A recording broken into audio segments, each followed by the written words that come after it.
ஒரு பேரு The King சென்னைக்கு வராரு. மறைக்காயர். யார் இவர்? ரெட்ரோலுக்ஸ் குடும்பங்களுக்கு வணக்கம். இன்றைய கார்த்திக் விஷன் நிகழ்ச்சியில் தமிழகத்தில் நடக்கும் அரசியல் நிகழ்வுகளை பற்றி பேசலாம். வணக்கம் கார்த்திக். வணக்கம் ஜோ. ரெட்ரோலுக்ஸை தொடர்ந்து சப்ஸ்கிரைப் பண்ணுறவங்களுக்கு மிக்க நன்றி. பண்ணாதவங்க சப்ஸ்கிரைப் பண்ணிவிட்டு வீடியோக்குள்ளே பாருங்கள், லைக் பண்ணுங்கள், கமெண்ட் பண்ணுங்கள், ஷேர் பண்ணுங்கள். போகலாங்களா? போகலாம். அதுக்கு முன்னாடி சூப்பர் தேங்க்ஸ் பண்ணவங்களுக்கும் ரொம்ப நன்றிகள். நிறைய பேர் பண்ணியிருக்கீங்க.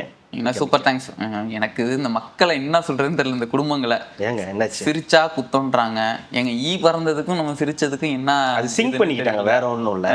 நம்ம அது வேற ஒன்றும் இல்லை ஈ பறந்ததுக்கு இல்லை, நம்ம சிரிச்சுக்கிட்டு அதை சிரிச்சுக்கிட்டே சொன்னது. மக்களோட பிரச்சனைகள் உங்களுக்கு அவ்வளோ இதா இருக்கா, சிரிப்பா இருக்கா உங்களுக்கு அப்படின்ற மாதிரி. அப்படி சிரிக்கலை. சரி விடுங்க, அதுக்கெல்லாம் எக்ஸ்பிளைன் பண்ணிட்டு இருக்க முடியாது, விடுங்க, அவ்வளோதான். அதுக்கு மேலே என்ன பண்ணுறது? எல்லாத்துக்கும் இப்போ எக்ஸ்பிளைன் பண்ணிக்கிட்டே இருக்கு. அதுதான் பிரச்சனை. நான் அப்படி பண்ணல, நான் இப்படி பண்ண, இந்த இது சொல்லுவாங்கல்ல வீட்டில் பசங்களை அந்த என்ன எப்படி பண்ண, நான் அப்படி பண்ணலை, நான் இப்படி பண்ணலன்னு எக்ஸ்பிளைன் பண்ணிகிட்டே இருக்க முடியாதுல்ல. செஞ்சாச்சு, நியூஸ் கொண்டு போய் வேண்டிய இடத்துக்கு கொண்டு போயாச்சு. அது அடுத்த கட்ட நடவடிக்கை எப்படி போகுதுன்றதை தான் பார்க்கணும். எல்லாரெல்லாம் சொல்லலாம். ஒரு சிலர் அப்படி சொன்னாங்க. அது ஒரு சிலருக்கு அப்படி தெரிஞ்சிருந்ததுன்னா அது அப்படி கிடையாது, அவ்வளோதான் சொல்ல முடியும். சிங்கப்பெண் திட்டம் தொடங்கி வைத்து விட்டார். பார்த்தோம். சாயந்தரம் கரெக்டாக 5 மணிக்கெலாம் வந்துருச்சு. அந்த மார்ச் ஃபாஸ்ட் ட்ரில் எல்லாமே முடிஞ்சிச்சு. அப்புறம் தமிழ் தாய் வாழ்த்து எல்லாமே கரெக்டாக சொன்ன மாதிரி இல்லை. எங்கடா திருப்பி மாற்றி கீத்தி போட்டுற போகிறாங்களோ, திருப்பி கொண்டு வந்துடுவாங்களோ நம்ம கிட்டன்னு பார்த்தோம். அது மாதிரி கொண்டு வரல. தமிழ் தாய் வாழ்த்துலாம் பண்ணுச்சு. வழக்கம் போல் அவர் ஷார்ட்டாக ஒரு 10 நிமிஷத்தில் இந்த ஸ்பீச் சிஎம் ஆனதுக்கப்புறம் முதல் தடவையாக பேசியிருக்கார். அதாவது சிஎம்மாக பேசியிருக்காரு. அங்கே திருச்சி நிகழ்வு அவர் கட்சி தலைவராக பேசினார். இப்போ சிஎம்மாக ஒரு திட்டத்தை கோட்டை கைட்டிட்டா கட்சி தலைவர், கோட்டு போட்டிருந்தா சிஎம் அப்படின்னு நம்மளா இனிமேல் புரிஞ்சுக்கணும். எனக்கு ரொம்ப பிடிச்சது அந்த பாட்டு தான். இது டிஎஸ்பியா தமனான்னு தெரியல, சிங்கப்பெண் அப்படின்னு போட்டு அந்த அது சிங்கம் படத்துல இருந்து தூக்குன மாதிரில அதுதான் லைட்டா. அதனாலதான் டிஎஸ்பியா தமனான்னு தெரியலன்ற. ஏன்னா 2 பேருக்கு பெரிய வித்தியாசம் இல்ல. எல்லாம் 2 பேருமே டமக்குன்னு அடிக்கக்கூடியவங்க தான். அது நல்லா இருந்தது. ஆனா அந்த பாட்டு கேட்க கொஞ்சம் டக்குன்னு கேட்சியா இருந்துச்சு. சிங்கம் கிட்டத்தட்ட அப்படின்ற மாதிரி அந்த பாட்டு வந்துச்சு. நீங்க சொல்ற மாதிரி ஃபர்ஸ்ட் ஸ்பீச், முதல் இந்த கையெழுத்து போட்டு அன்னைக்கு அவர் சிஎம் ஆனோடனே முதல் கையெழுத்தை போட்டு இது பண்ணது அதுதான். ஸோ அதோட அந்த இது ஃபர்ஸ்ட் இது வந்திருக்கு. ரொம்ப தள்ளி வந்திருக்குது. முன்னாடியே நடந்திருக்க வேண்டியது. அப்படி இப்படின்னு ஏதோ டெக்னிக்கல் எரர் அப்படின்னு ஏதோ சொல்லி மாறி வந்திருக்கு. ஆமா, இப்போ அது இப்போ தள்ளி வந்திருக்குது. அது இன்னைக்கு தான் நடக்கணும்னு இருந்திருக்கு. அவருக்கு சொன்னதுக்கு அப்புறம் ஃபர்ஸ்ட் ஸ்பீச் சிஎம்மா இந்த திட்டத்தை அறிமுகப்படுத்திட்டு ஃபர்ஸ்ட் ஸ்பீச் அவர் எல்லாமே சொன்னார். இது இதனால் நடக்குது, ஏன் நடக்குது, பெண்களுக்கான குற்றங்கள் என்ன நடக்குது, இதெல்லாம் ஏன் நடந்ததுன்றதை நான் சொல்லி உங்களுக்கு தெரிய தேவையில்லை. பட் இனிமே அதை பற்றி பேசி பிரயோஜனம் இல்லை. இனிமேல் நம்ம அது மாதிரி நடக்காமல் பார்த்துக்கணும். இது வெறுமனே ஒரு சட்டம் ஒழுங்கு பிரச்சனை கிடையாது, தனி மனித ஒழுக்கத்தையும் சேர்த்து வரக்கூடிய ஒரு பிரச்சனை, சமூகம் சார்ந்த பிரச்சனை. ஸோ சட்டம் ஒழுங்கு அப்படின்றது மட்டும் இல்லை, ஒவ்வொரு தனி மனிதனுடைய ஒழுங்கும் இதில் இருக்கு. இனிமே பெண்கள் குழந்தைகள் மீது கை வைக்கிறது அந்த மாதிரி எண்ணங்கள் இருந்ததுன்னா இதோட விட்டுருங்க அப்படின்னு ஒரு வார்ன் பண்ண மாதிரி இந்த தெரிய படத்துல பாத்தீங்கன்னா தெரியும். அவன் யாருன்னு சொன்ன, ஒரு பேக்கரி வச்சு நடத்திக்கிட்டு இருக்கான், ஒழுங்கா போரு, இல்ல பயந்துட்டான், அவன் உன்னை மிரட்டிட்டு குழந்தை மேல கை வச்சுன்னா அவனை கொன்னுடுவேன்னு சொல்றான் அப்படின்ற மாதிரி ஒரு வார்ன் ஒண்ணு பண்ணியிருக்காரு. இது வரைக்கும் சாஃப்டா சொன்னேன், இது வரைக்கும் சாஃப்டா சொல்லிட்டு இருந்தோம், இனிமே அப்படி சொல்ல முடியாது, எச்சரிக்கிறேன். ஆமா, எச்சரிக்கிறேன் அப்படின்ற மாதிரி ஒரு டோன் எடுத்திருக்காரு. அதுலயும் இன்னும் பிடிச்சது என்னன்னா, உண்மையா தப்பு பண்ணவங்க தான் தண்டிக்கப்படணும். நிரபராதி நம்ம அவசரமா பண்றோம்னு சொல்லி நிரபராதிகளை புரியுது, நானே பாதிக்கப்பட்டேன் அப்படின்ற மாதிரி நிரபராதிகள் தண்டிக்கப்படக்கூடாது அப்படின்னு சொல்லியிருந்தாரு. அது அதான் அது எல்லாருமே இதுதானே. இப்ப அதை ஒரு காரணமா வச்சுக்கிட்டு அதை வச்சு இந்த மாதிரி எதுவும் நடந்துடக்கூடாது அப்படின்றதான் முக்கியமா அவர் சொல்ல வந்த விஷயம். பெண் குழந்தைகள், சின்ன பொண்ணுங்க, ரொம்ப கை குழந்தையெல்லாம் கூட இந்த மாதிரி நடக்குது உங்களுக்கு. அந்த மாதிரி நடக்கும்போது இதெல்லாம் இனிமே பார்த்துக்கிட்டு இருக்க முடியாது. அதுக்கு அடிப்படை போதை தான் அப்படின்ற நம்ம தொடர்ந்து சொல்லிட்டு இருக்கோம். ஆமா. எல்லாத்துக்கும் பேஸ் இந்த போதைன்ற ஒரு மேட்டர் தான். வெறுமனே ஏதோ டாஸ்மாக்ல விற்கிறது அப்படின்னு என்னென்னமோ இருக்கு இல்லையா, அந்த பேஸ்ல தான் அவரு சொல்றாரு அடிப்படையே போதை தான் காரணம். அதை வந்து எவ்வளவு சீக்கிரம் முடியுமோ நம்ம அதை வந்து இது பண்ணுவோம், நம்ம சொன்ன ஒரு விஷயத்த ஒவ்வொன்றா வந்து படிப்படியாக வந்து நிவர்த்தி பண்ணுவோம் அப்படின்ற ஒரு விஷயத்த வந்து சொல்லியிருக்காரு. நீங்கள் சொல்கிற மாதிரி 10 நிமிஷம் தான் பேசினாரு, முடிஞ்சது. அப்புறம் கொஞ்ச நேரம் அந்த இதெல்லாம் வாசிச்சாங்க. அவர் படத்துடைய எனக்கு வருத்தம்பா, எனக்கு அதில் வருத்தம். ஏன் வாசிச்சிருக்க கூடாது? அப்படி கரெக்டு தான். சிங்கப்பெண்ணே ஆடி இருக்கணும். அவரேவா? அவர் பண்ணா நல்லா தான் இருக்கும். ஆனா அப்படி இல்லாம நீங்க வந்து ட்ரம்ஸ் வச்சு நீங்க வந்து சிங்கப்பெண்ணே வந்து வாசிச்சிருக்கீங்க. மேலை நாட்டு, ஆமா, மேற்கிந்திய நாட்டோட நீங்க வந்து கலாச்சாரத்தை நீங்க இங்க கொண்டு வந்துட்டீங்க. நீங்க தாரத்தப்பட்டை வச்சு நீங்க வந்து சிங்கப்பெண்ணை வாசிச்சிருந்திருந்தா நம்ம வந்து தமிழர் கலாச்சாரம், இவர் தமிழ் மீது பற்று கொண்டு இருப்பேன்னு சொல்லுங்க. இப்ப அதுக்கு என்ன தூக்கிட்டு வர போறாங்கன்னு எனக்கு தெரியல. எதை வேணா தூக்கிட்டு வாங்க, ஒரு பிரச்சனையும் இல்ல, சரிங்களா? நீங்க எதை தூக்கிட்டு வந்தீங்கனாலும் கட் பண்ணி போட்டு போயிட்டே இருக்க வேண்டியதுதான். எந்த விதமான ஆட்சேபனையும் அதுல கிடையாது. ஒரு நல்ல திட்டம் நல்ல தொடக்கமா அமையணும். இது வந்து இதன் மூலியமா இந்த குற்றங்கள் குறையணும். அதுவும் பெண்களுக்கும் குழந்தைகளுக்கும் ஏற்படக்கூடிய அந்த பிரச்சனைகள் எல்லாம் படிப்படியா வந்து குறையணும். இதோடைய அந்த வீரியம் அதே மாதிரி இது வந்து விரைவில் வந்து குற்றம் சாட்டப்பட்டு குற்றவியல் நீதிமன்றங்களுக்கு எடுத்துட்டு போவோம், விரைவா தண்டனை வழங்கப்படும் அப்படின்ற விஷயத்தையும் வந்து சொல்லியிருக்காரு. அதுலதான் நீங்க சொன்ன மாதிரி நிரபராதிகள் தண்டிக்கப்படக்கூடாது அப்படின்றதையும் அவர் வந்து மென்ஷன் பண்ணியிருக்காரு. இங்க அந்த ஆல் உமன்ஸ் அந்த ஸ்டேஷன்ல இருக்கிறவங்க நீங்க அந்த வேலையை கொஞ்சம் பாருங்க, இந்த வேலையெல்லாம் கொஞ்சம் வந்து இவங்க பாத்துக்கோங்க. அவங்க பணிச்சுமை வந்து இதா இருக்கும், விரைவா வந்து வழக்கு நடத்துறதுக்கு வந்து இதா இருக்கும். ஒரு 384 கோடி ரூபாய் இதுக்கு வந்து ஒதுக்கப்பட்டிருக்கு. கேட்டாங்க இல்லையா, என்ன நிதி, எந்த காரு, என்ன நம்பரு, யாரு, எப்படி அப்படின்னு கேட்டாங்கல்ல, அதுக்கெல்லாம் சொல்ற மாதிரி 354 கோடி ரூபாய் இதுக்கு வந்து ஒதுக்கப்பட்ட. எத்தனை கார் வாங்குனீங்க, எத்தனை கோடி கொடுத்து வாங்குனீங்க, அதெல்லாம் சொல்லணும்ல. எடுத்து பாரு. இது ஒரு ஒன்ட்ட வந்து இது சொல்லிட்டு இருப்பாங்களா? எதுக்கு எம்பியா இருக்கீங்க தெரிஞ்சுக்குங்க, 354 கோடி அப்படின்னு சொல்லியிருக்காங்களா, மற்ற விவரங்கள்லாம் தெரிஞ்சுங்க. என்ன காரு, என்ன நம்பரு, அந்த ஸ்டிக்கர் என்ன ஒட்டியிருக்காங்க, அந்த ஸ்டிக்கர் எங்க போய் அடிச்சாங்க, அந்த லோகோ எங்க இருந்து எடுத்துட்டு வந்தாங்க, வெளிநாட்டுல இருந்து காப்பி அடிச்சாங்களா, இல்ல உள்நாட்டுல இருந்து எடுத்திருக்காங்களா, இல்ல நீங்க தான் அறிவாலயத்துல உட்காந்து டிசைன் பண்ணீங்களா, இல்ல உங்க டிசைனர் தான் உங்களுக்கு எடுத்து கொடுத்துட்டாரா அப்படின்றது எல்லாத்தையும் நீங்க வந்து சர்ச் பண்ணலாம். உங்களுக்கு அதுல எதுவும் இது கிடையாது, அந்த சுதந்திரம்லாம் உங்களுக்கு இருக்கு. அதே மாதிரி என்ன பண்ணிருக்காங்கன்றது நீங்களே வந்து சொல்லிடுங்க. எத்தனை கோடி, இதெல்லாம் முத்துவேல் கருணாநிதி ஸ்டாலின் அவர்கள் ஆட்சி காலத்தில் கொண்டு வரப்பட்டது, அது என்ன திட்டம், ஏது திட்டம்ன்றதெல்லாம் நீங்களே வந்து எக்ஸ்பிளைன் பண்ணிருங்க. அது யாரும் கேட்க போறது இல்லை. அதனால ஒன்றும் யாருக்கும் எந்த பிரச்சனையும் கிடையாது. ஓகே, ஆக மொத்தம் இந்த ஸ்கீம் வந்துருச்சு. அவங்க சொன்ன ஒரு திட்டம் ஒரு முதல் மாசம், அதாவது நாளைக்கு தான் அவருடைய 1 மாத காலம் அவர் பதவியேற்று அதுக்குள்ளார அந்த திட்டத்தை வந்து அவர் செயல்படுத்திட்டாரு. இதன் மூலியமா அந்த அதையும் அப்படி சொல்றீங்க, அவசர கதியில அந்த திட்டம் வந்து யாரும் கேட்காம இருக்க கூட டிக் போடுறதுக்காக இந்த திட்டம்லாம் இப்படி செயல்படுத்திட்டு இருக்கீங்க நீங்க. அதெல்லாம் கண்டவன் பேசுவான், நம்ம அப்படி பேச முடியாது, சரிங்களா? அப்படிதான் கொண்டு வருவாங்க. இதுல எவ்வளவு ஒரு நொறநாட்டியம் பேசுறவங்க அப்படிதாங்க பேசிக்கிட்டே இருப்பாங்க. 5 வருஷம் ஆச்சுன்னா 5 வருஷம் ஆச்சு, அவங்க அமைதியா இருக்க மாட்டாங்க, ஏதாவது ஒன்று அவங்களுக்கு பேசிக்கிட்டே இருக்கணும். இல்ல இது எப்படி பேசுறாங்கன்னா, இது வந்து சும்மா ஒரு கண் துடைப்புக்கு ஒரு ஷோ காட்டுறதுக்கான ஒரு திட்டம். இதெல்லாம் இது வந்து அந்த அளவுக்கு வந்து இதாகாது.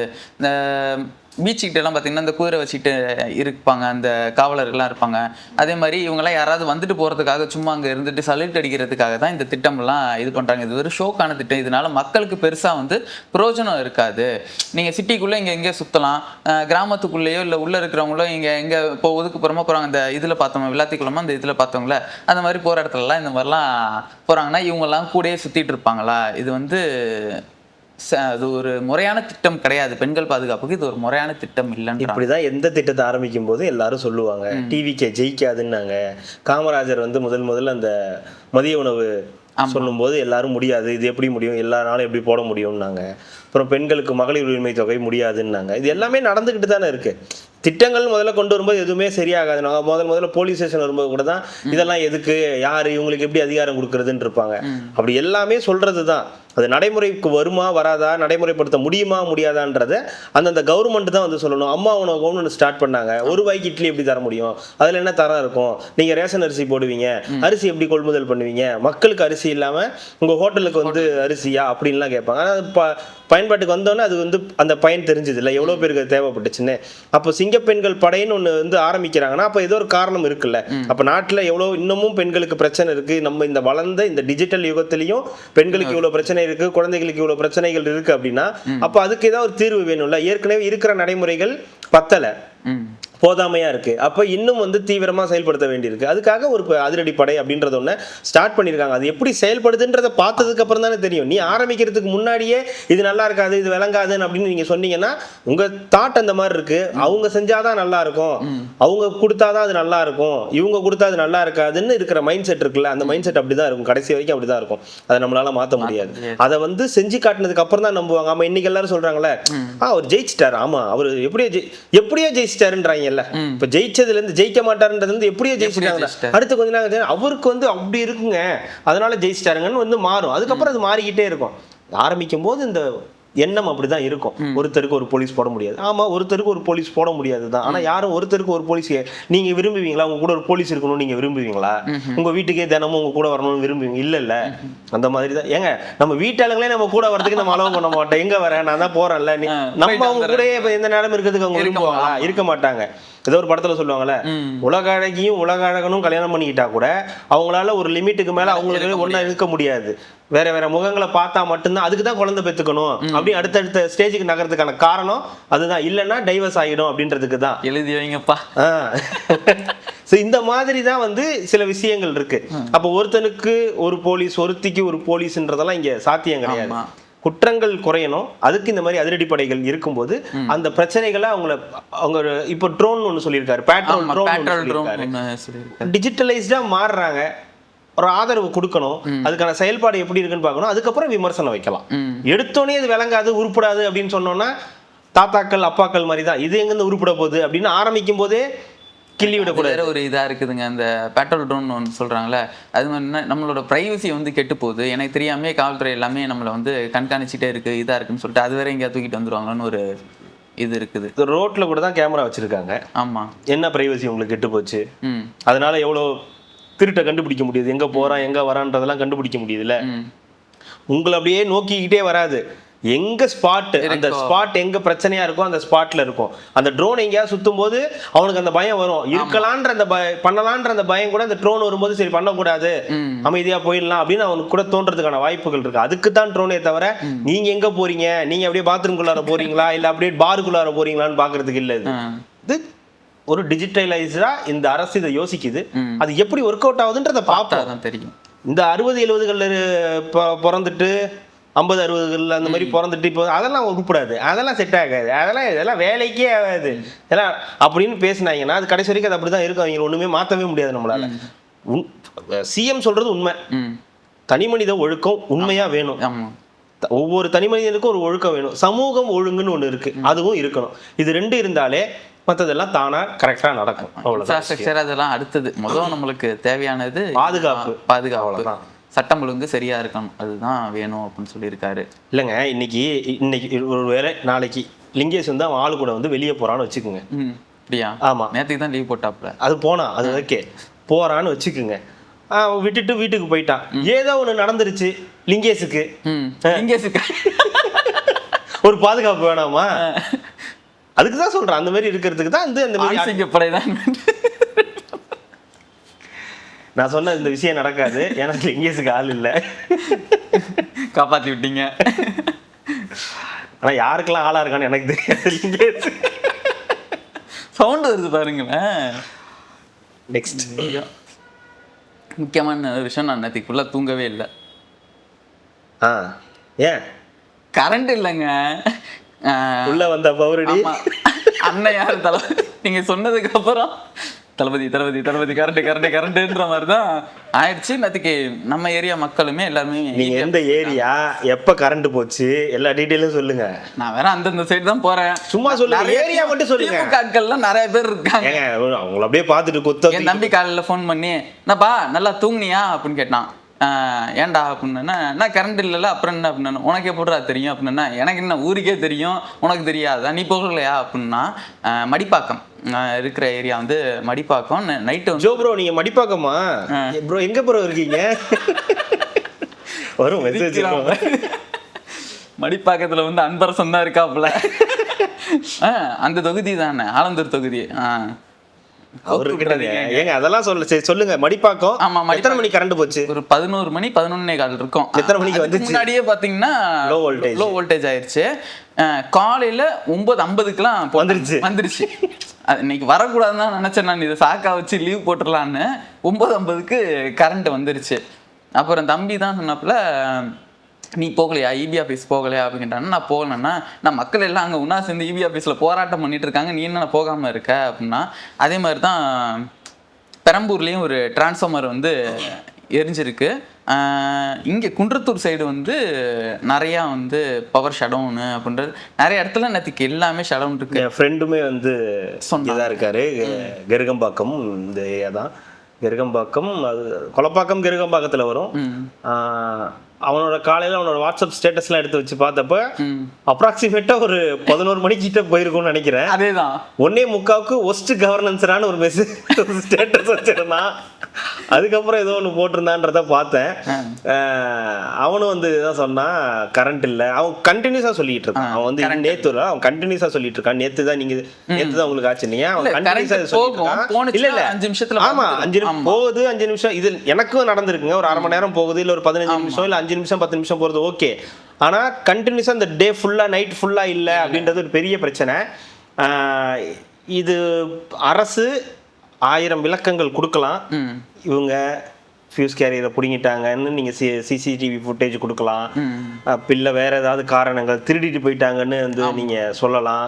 அவங்க மேலே எஃப்ஐஆர் போடலாம். எல்லாம் ஓகே, அதெல்லாம் அக்செப்டன்ஸ், அதெல்லாம் இல்லைன்னா சொல்லலாம். ஆனால் அதை தாண்டி அதை சரியா கொடுக்க வேண்டியது உங்க வேலை. இதை கொடுக்கலன்னா இந்த கவர்மெண்ட் மிகப்பெரிய சிக்கலை சந்திக்கும், சவாலை சந்திக்கும். ஏன்னா இது வந்து ஓட்டு போட்டோம் ஓட்டு போடணுன்றதை தாண்டி வெயிலுடைய தாக்கம் என்னன்றது நமக்கு தெரியுது. பகல்ல நம்மளால நடமாடவே முடியல, வெளியில போகவே முடியலன்றது நம்மளால உணர முடியுது. அப்ப நைட்ல கம்பல்சரி நமக்கு அட்லீஸ்ட் ஒரு ஃபேன் ஓடினாதான் நம்மளால தூங்குறதுக்காக ட்ரைவாவது பண்ண முடியும். ஏசி இல்லைன்னா வாய்ப்பு கிடையாது.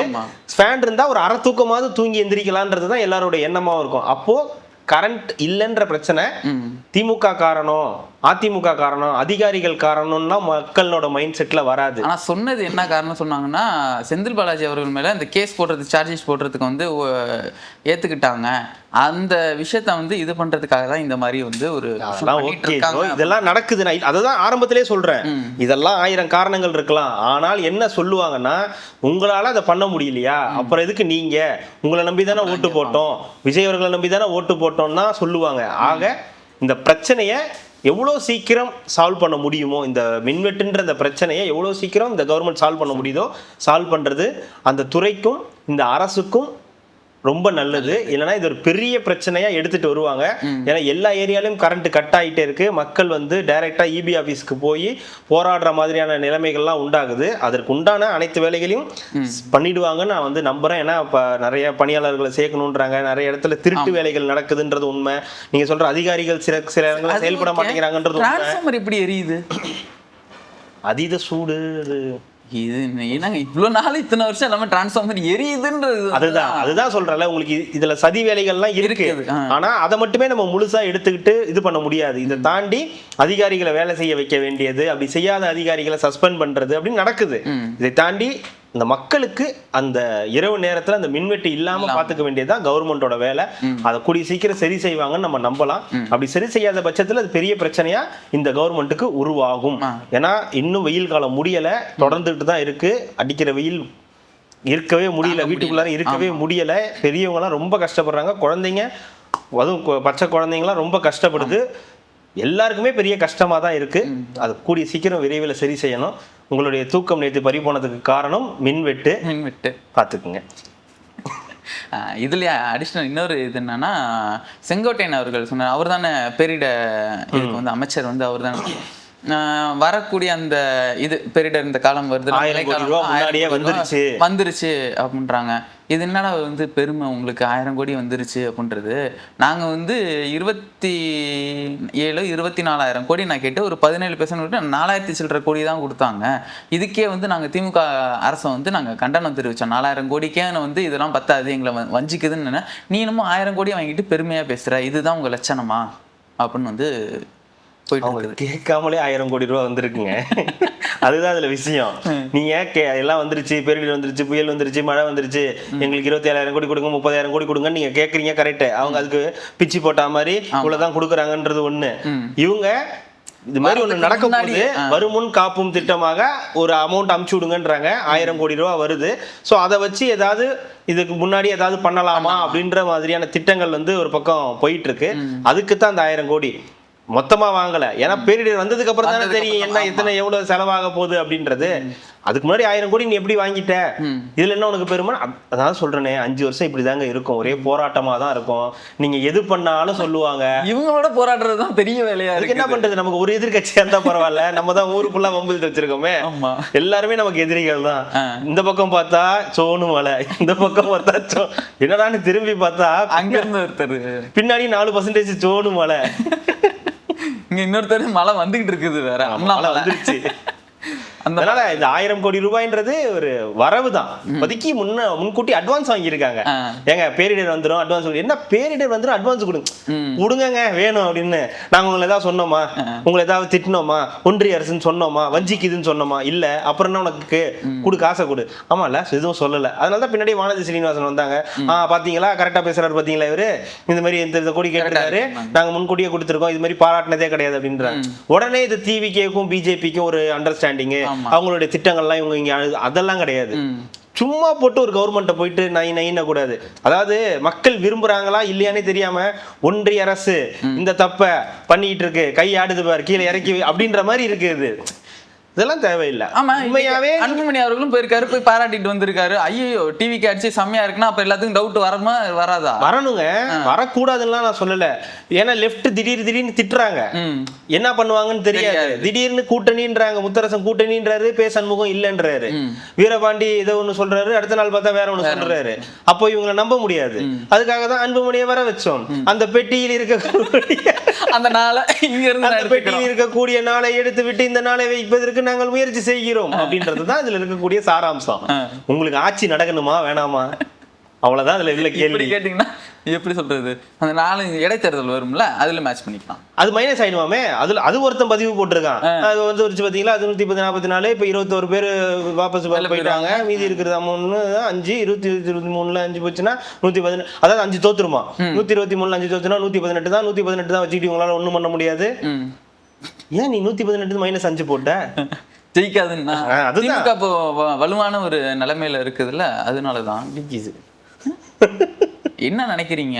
நான் என்ன நினைக்கிறேன், நீங்க திமுக வந்து ரொம்ப தப்பா, அதுக்கு தானே இப்போ போட்டி ஆரம்பிச்சிருக்கோம். நீங்க அந்த போட்டி ஆரம்பிக்கிறதுக்கு முன்னாடி தான் நாங்க இப்போ இந்த போட்டி ஆரம்பிச்சிருக்கோம். 15,000 ரூபாய் நாளையில இருந்து நான் போன் எடுத்துட்டு ரீல்ஸ் எடுக்கிறேன்னா இல்லையான்னு மட்டும் பாருங்க. எத்தனை ரீல்ஸ் நான் எடுத்து அனுப்புறேன்னு அந்த 10,000 ரூபாய் நான் தான் வாங்குவேன். சரி, அந்த போனை விட்டு குடுறா, இன்ஸ்டாகிராம் ஓபன் பண்ணி ஒரே ஒரு போஸ்ட் மட்டும் போட்டு காட்டுங்க, நான் ஏத்துக்கிறேன். நீங்க அந்த பிரைஸை வாங்கிடுவீங்க, நான் ஏத்துக்கிறேன். எனக்கு என்ன இப்படி வச்சுட்டு இது பண்ணா எனக்கு தெரியாதா? ஃபேமிலிஸே அவருக்கு இந்த இன்ஸ்டாகிராம்லாம் யூஸ் பண்ண தெரியாது. ஏதோ அதில் மெசேஜ் வரும் பார்ப்பாரு, அப்புறம் இந்த இன்ஸ்டாகிராம்குள்ளார போய் இந்த வீடியோ ரீல்ஸ் பார்க்கறதோட சரி, போஸ்ட் போடுறதுக்கு ஸ்டோரி போடுறதுக்குலாம் அவருக்கு தெரியாது. இப்போதான் கத்துக்கிட்டு இருக்காரு. ஆமா, அது ஏதோ உண்மைதான். ஆனா அந்த 10,000 ரூபாய் எனக்கு தான். வாங்கிக்கோங்க, தாராளமா வாங்கிக்கோங்க. இது வந்து திமுக கிடையாது, திமுக கோசம் திராவிடர் கழகம் பண்ணிக்கிட்டு இருக்கு. நாங்க வந்து கலைஞருடைய இதை வந்து, ஏன்னா பெரியாரை பத்தி ஏதாவது பேசுங்கன்னா கலைஞர்னே பேசிக்கிட்டு இருக்காங்க. கலைஞர் கொண்டு வந்த சாதனைகள், கலைஞரோட இது கலைஞர் இது, கலைஞர் அது, கலைஞர் இப்படி, கலைஞர் அப்படின்னு பத்தி வந்து பெய்டு ப்ரொமோஷன் கிடையாதுங்க. 4 தலைப்புல ஏதாவது ஒண்ணு பண்ணணும் அப்படின்னு சொல்லி சரி பண்ணிட்டு போங்க. இன்ஸ்டாகிராம் தான் எல்லாத்துக்கும் காரணம். நீ என்ன பண்ற? இன்ஸ்டாகிராம் தான் ஸ்டோரி போட போறேன், இன்ஸ்டாகிராம் தான் ரீல்ஸ் பண்ண போறேன். சரி பண்ணிட்டு போ, எல்லாம் சுகர் பேஷண்ட் பண்ணிட்டு போங்க, என்ன இருக்கு பாருங்க. இப்ப கும்மிய போது சர்வரே திணற போகுது, அதுதான் நடக்க போகுது. இன்ஸ்டாகிராமே அடிச்சு கூட போறாங்க. மெட்டா வந்து என்ன பண்ண போறானா, ஐயோ இவங்க தொல்லை தாங்க முடியல, தயவு செய்து இன்ஸ்டாகிராம் எல்லாம் க்ளோஸ் பண்ணிட்டு கிளம்புறோம், நாங்க எங்க ஊரை பார்க்க போறோம். நிஜமாலுமே நிறைய பேர் அக்கௌண்ட் க்ளோஸ் பண்ணிட்டாங்க திமுக உள்ள வந்தது. கிறகமாடா எங்களுக்கு அவங்க இதெல்லாம் பார்க்க வேண்டியதா இருக்கு பாருங்க. அதை செஞ்சு இவங்க பண்றது தாங்க முடியலன்னு சொல்லிட்டு நான் இன்ஸ்டா சைடே நான் வரலன்னு சொல்லிட்டு எல்லாரும் இப்ப வந்து எக்ஸ் பக்கம் தாவிட்டு இருக்காங்க. அங்கேயும் இருக்கு, இங்க இருக்கிறத கட் பண்ணி அங்க எடுத்து போடுறானுங்க எக்ஸ்ல. அது இன்னும் கொடுமை. இந்த மாதிரி போயிட்டு இருக்குது. இது வல்லவா முக்கியமான செய்தி. டைமண்ட் பேர்ல் மே 4 ஒரு நாள் மட்டும்தான் தளபதி ஸ்டாலின் தோற்றிருக்கிறார். அந்த தொகுதி மக்கள் 365 நாளும் தோற்கடிக்கப்பட்டு கொண்டிருக்கிறார்கள். பேசியிருக்காரு. அவர் என்ன சொல்லியிருக்காருன்னா, ஸ்டாலின் அவர்கள் 4ஆம் தேதி மட்டும்தான் தோத்தார், ஆனால் குளத்தூர் மக்கள் 365 நாளும் தோத்துட்டு இருக்கீங்க. ஆனந்தராஜ் தான் ஞாபகத்துக்கு வராது. என்ன தோத்துக்கிட்டே இருக்கீங்களா? கண்ணாடி பார்த்து. ஆமாம், அவர் சொல்கிறது கரெக்ட் தானே. நானாவது ஒரு நாள் தான் தோத்தேன், நீ வருஷம் ஃபுல்லாக தோத்துக்கிட்டு இருக்கிய. 365 × 5 எவ்வளோ வருது பார்த்தீங்களா? What a big numbers. எப்படி தாங்க போகிறீங்க? மூடிட்டு போ, நாங்கள் தாங்கிப்போம் அப்படின்னு மக்கள் சொல்றாங்க. ஏங்க, மக்கள் என்ன அவ்வளவு தெளிவு இல்லாதவங்களா? தெரிஞ்சு தானங்க தோக்கடிச்சிருக்காங்க. நீ வரணும், நீ என்கிட்ட வந்து கதறணும் அப்படின்றதுக்காக தான் தோக்கடிச்சு அமிச்சது. இவங்க அது புரியாம அங்க போய் சத்யராஜ், பொன்வண்ணன், வைரமுத்து, தமிழச்சி தங்கபாண்டியன் எல்லாரையும் கூட்டு போய் அங்க போய் புலம்ப வேண்டியது. உங்களாலதான் நாங்க தோத்தோம், நீங்க தான் எல்லாத்துக்கும் காரணம். அதுலயும் தமிழச்சி தங்கபாண்டியன் ஒரு ஸ்டெப் மேல போய் என்னமோ சொன்னாங்களே, மனசாட்சி உள்ளவர்கள் அத்தனை பேரும் இந்த தேர்தலிலே திமுகவிற்கு வாக்களித்திருக்கிறார்கள். இரண்டாவது வாசகத்தை நான் விரித்து சொல்ல விரும்பவில்லை. மனசாட்சி உள்ளவங்க எல்லாருமே வந்து திமுக தான் ஓட்டு போட்டிருக்காங்க. எவ்வளவு வன்மம் சொல்ல முடியாது. ஒரு முதலாளித்துவ இருக்கும்ல, யோசிப்பாங்கல்ல, அப்படி யோசிப்பாங்கல்ல, ஒரு மேல்தட்டிலே யோசிப்பாங்கல்ல, அந்த மாதிரியான ஒரு எண்ணம். நான் உனக்கு இவ்வளவு செஞ்சிருக்கேன், அதனால நீ எனக்கு ஓட்டு போடணும்.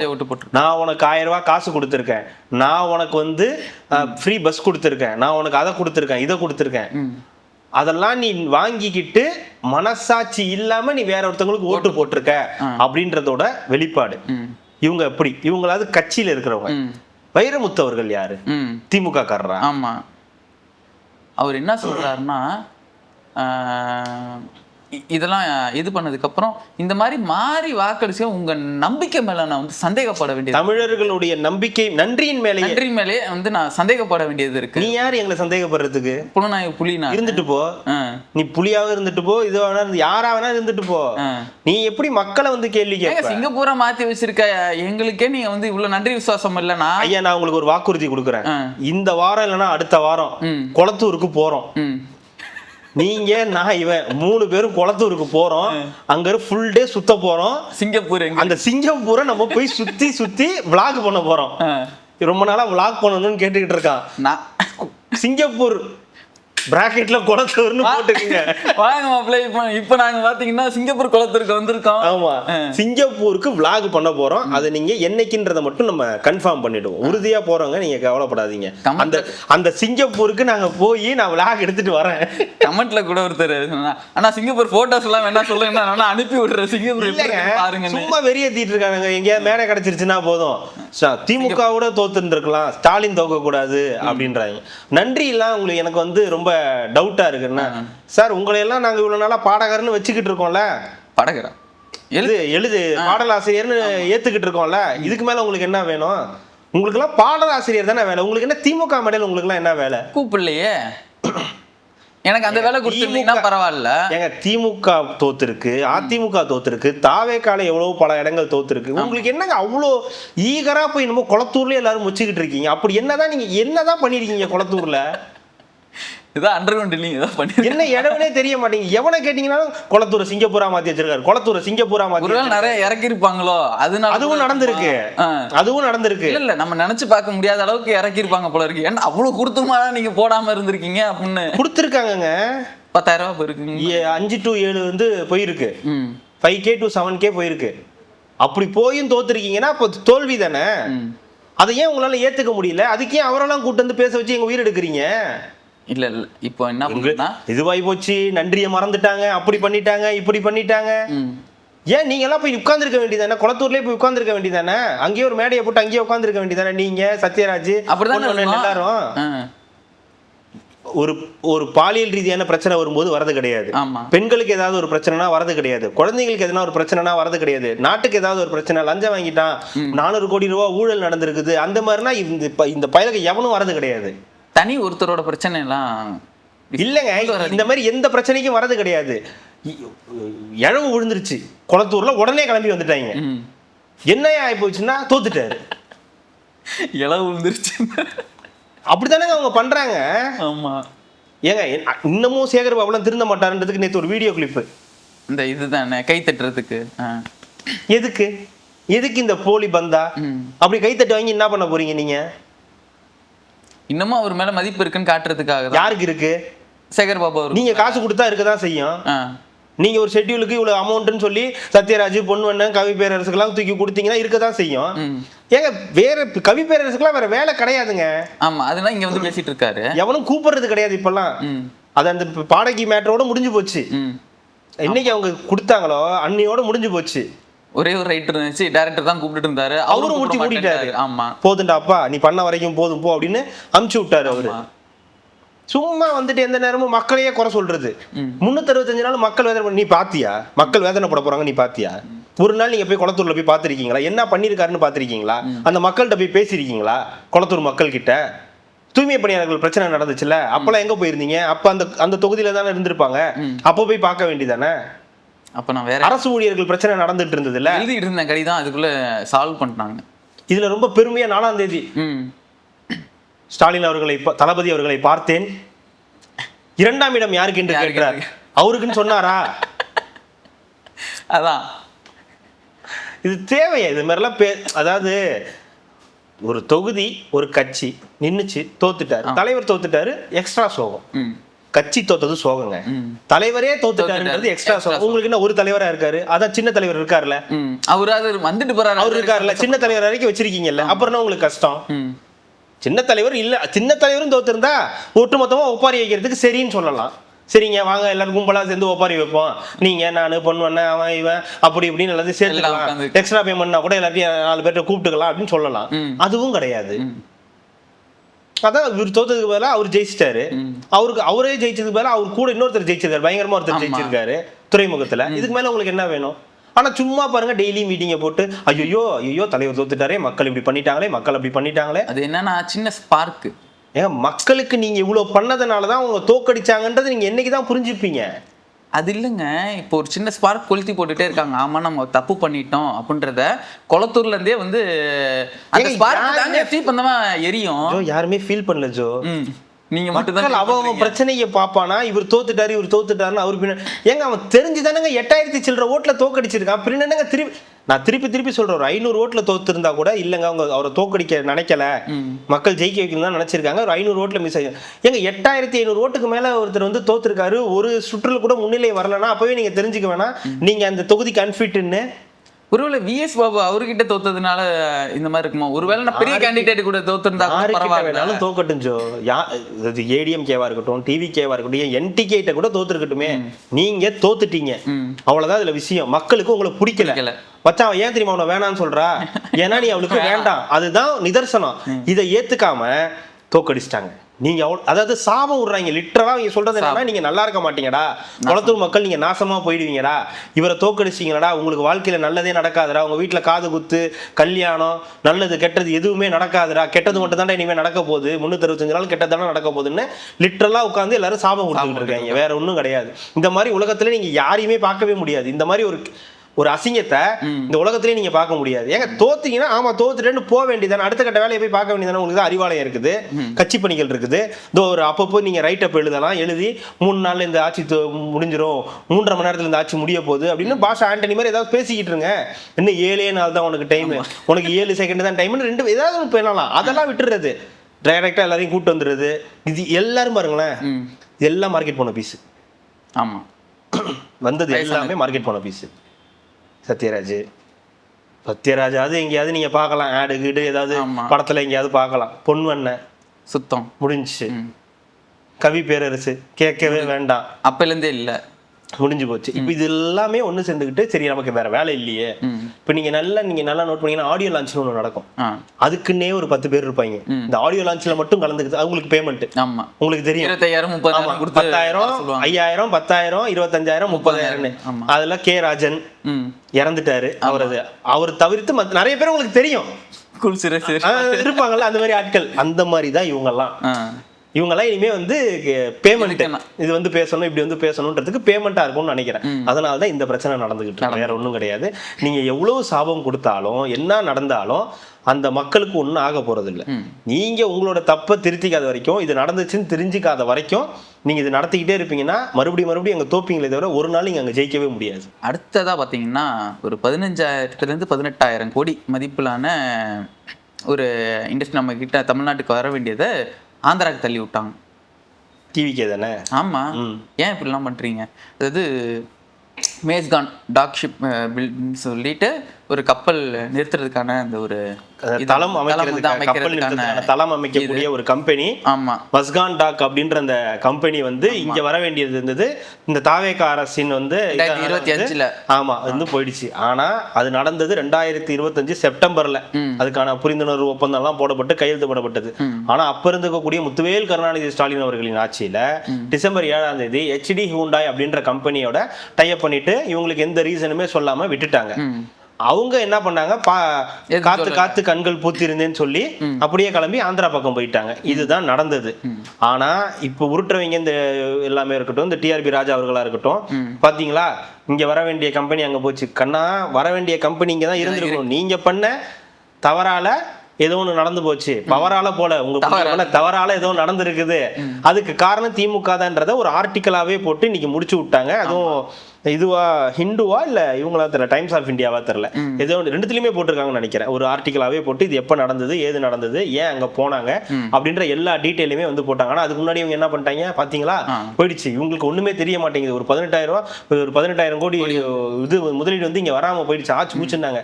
காரணமே நீங்க தான் சொல்லி கழுவி ஊத்திட்டாங்க. கழுவுலையும் ஏத்தியாச்சு. நீங்க தான்ப்பா காரணம், உங்களாலதான்ப்பா இது இங்க வராம போச்சு.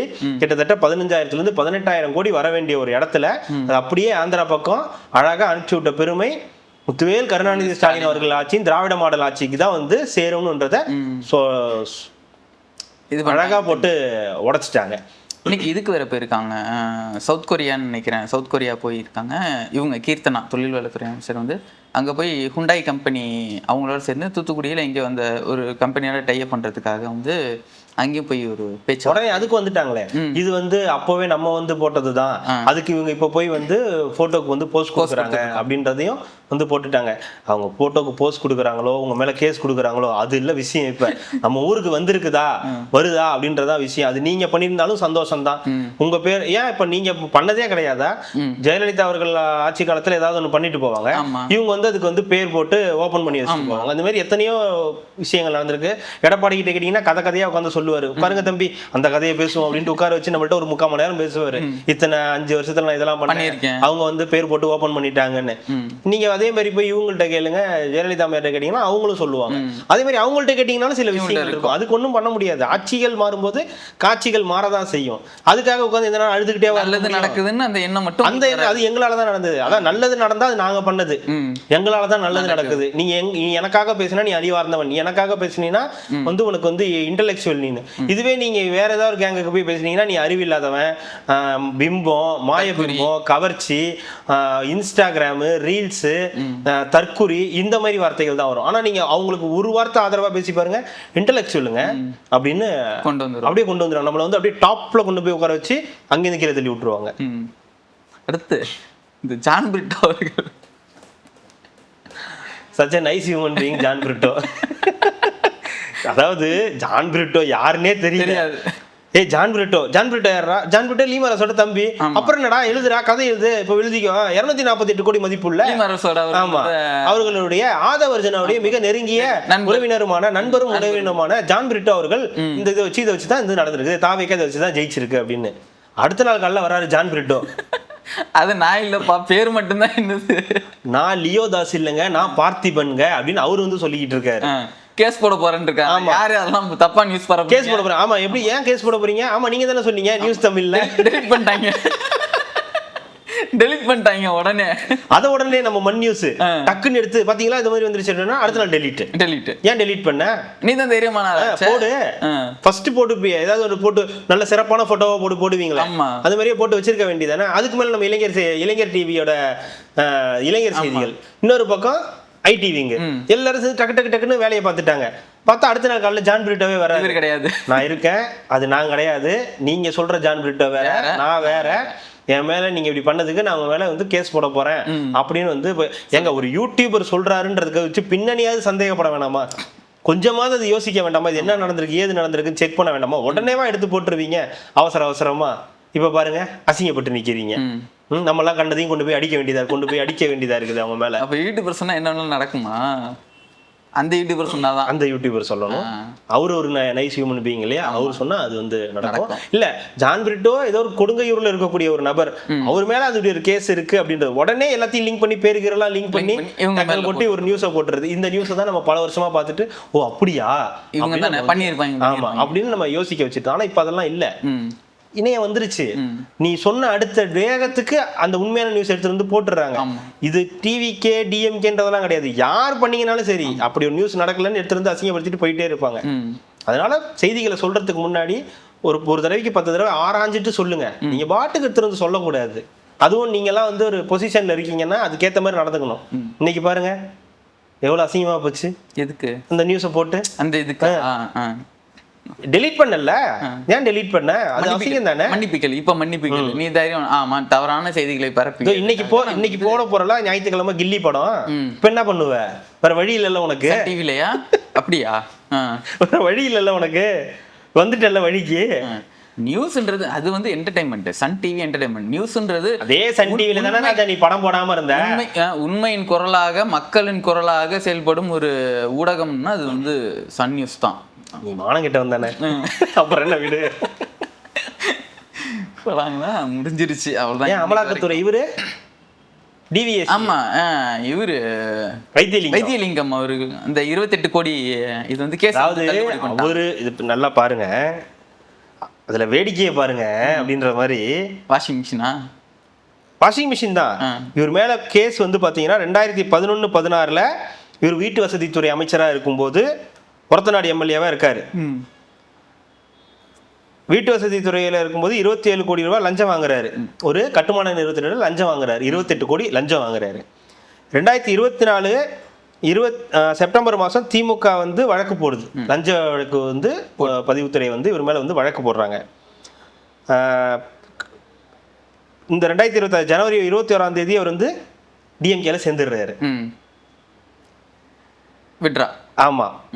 பிப்ரவரி 25 அவர் மேலான கேஸை வந்து லஞ்ச ஒழிப்புத்துறை முடிச்சு வைக்குது. வாபஸ் சமரசம் பண்ணிட்டாங்க. ஆமா. லஞ்ச வழக்கு முடித்து வைக்கப்பட்டதை கடந்து ஜூன் 4ஆம் தேதி நீதிமன்றத்தில் உறுதி செய்தது டிவிஎஸ்சி. முடிஞ்சிருச்சு. ஏன்னா எஃப்ஐஆர் இல்லைன்னா இடியால ஒன்றும் பண்ண முடியாது. எஃப்ஐஆர் இருந்தாதான் அடிநாதமே எஃப்ஐஆர் தான். எஃப்ஐஆரே முடிச்சு வச்சு கேஸ் முடிஞ்சிருச்சுட்டாங்க. ஓபிஎஸ் ஆதரவாக இந்த வைத்திலிங்கம் திமுகவில் இணைந்திருக்க பலனாக லஞ்ச வழக்கு முடித்து வைக்கப்பட்டுள்ளதாக புகார் எழுந்துள்ளது. தாவே காட்சிக்கு வந்துள்ள நிலையில் வைத்திலிங்கம் மீதான வழக்கை முடித்து வைத்துள்ளதை டிவிஎஸ்சி உறுதி செய்துள்ளது. திருப்பி தோண்டுன்றாங்க. இப்போ எப்படி தோண்டுவாங்களோ இல்ல அப்படியே மண்ணை போட்டு மறுபடியும் உள்ளே இறக்கிடுவாங்களோ தெரியாது. ஆக மொத்தம் ஒரு ஃப்ராட் வேலை நடந்திருக்குன்றது உண்மைதானே. லஞ்ச ஒழிப்புத்துறையில இப்படி ஒரு வழக்கு பதிவு செய்யப்பட்டு அவர் வந்து லஞ்சம் வாங்கினாருன்னு சொல்லப்பட்டு அது உறுதியும் பண்ணப்பட்டு அப்புறம் பார்த்தா இல்ல வழக்கும் போட்டு இல்ல அப்படிலாம் ஒண்ணு நடக்கலன்னு சொல்லி க்ளோஸும் பண்ணியாச்சு. இந்த மாதிரி தான் நீங்க ஒவ்வொரு அமைச்சர்களையும் ஒவ்வொரு எம்எல்ஏக்களையும் வாங்கியிருக்கீங்க. இந்த மாதிரி தான் ஓபிஎஸ் மேல எத்தனை வழக்குகள் இருக்கோ, செந்தில் பாலாஜி மீது எத்தனை வழக்குகள் இருக்கோ, சேகர் பாபு மீது அப்போ எத்தனை வழக்குகள் இருந்துச்சோ, KKSR ராமச்சந்திரன் மீது எத்தனை வழக்குகள் இருந்தோ, இங்க இருந்து போனவங்க எத்தனையோ பேர் எத்தனையோ வழக்குகள் இருக்கு. அப்போ உங்க ஆட்சியில எதுவும் நடக்கலையா? அவங்க ஆட்சியில இருக்கும்போது உங்களுக்கு எதுவும் நடக்கலையா? இந்த மாதிரி உங்களுக்குள்ள சமரசம் பண்ணிக்கிட்டீங்க. அதான் இங்க இருந்து அங்க இருந்தீங்கன்னா நமக்குள்ள அட்ஜஸ்ட் பண்ணிக்கலாம் வாங்க அப்படின்றது தான் போயிட்டே இருந்திருக்கு இவ்வளவு நாள் காலம். அதுதான் இப்போ வைத்திலிங்கம் அவர்களின் வந்து லைம் லைட்டுக்கு வந்து வந்திருக்காரு. 27 கோடி ரூபாய் லஞ்சம் வாங்கியிருக்காரு அப்படின்னு சொல்லி அவர் மேல அந்த வழக்கு அமைதியாக முடித்து வைக்கப்பட்டது யாருக்கும் தெரியாமல். இதுதான் திராவிட மாடல் அரசு. இது திருப்பி தோண்டப்படுமான்றது ஒரு கேள்வியா? அதுக்கு வழக்கு வேணும்ல. ஆமா, வழக்கே முடிச்சு வைக்கப்பட்டிருக்குங்க. அவங்க போட்டாங்களே திருப்பி அதை தோண்டுங்க, அவர் எடுத்திருக்காரா இல்லையா வாங்கியிருக்காரான்னு பாருங்க அப்படின்னு அது போடணும். யாராவது வழக்கு போடணும். அது உயர்நீதிமன்றத்திலே போய் KN நேரு மீது வழக்கு போட்டு அவங்களே வழக்கு எடுங்கன்னு சொல்லிட்டு இப்ப அவங்களே வந்து 23ஆம் தேதி வரைக்கும் எடுக்காதீங்கன்றாங்க. அவர் வேற ஜட்ஜி, நான் வேற ஜட்ஜின்றாங்க. அதுக்கு என்ன பண்ணுவீங்க? எல்லாம் அப்படிதான் போயிட்டு இருக்கு. பார்ப்போம் என்ன நடக்குதுன்னு. கார்த்திக், தொடர்ந்து பேசுவோம். நாளைக்கு என்ன செய்திகள் வருதுன்றதை பார்த்து நாளைக்கு தொடர்ந்து பேசுவோம். மிக்க நன்றி. மகிழ்ச்சி.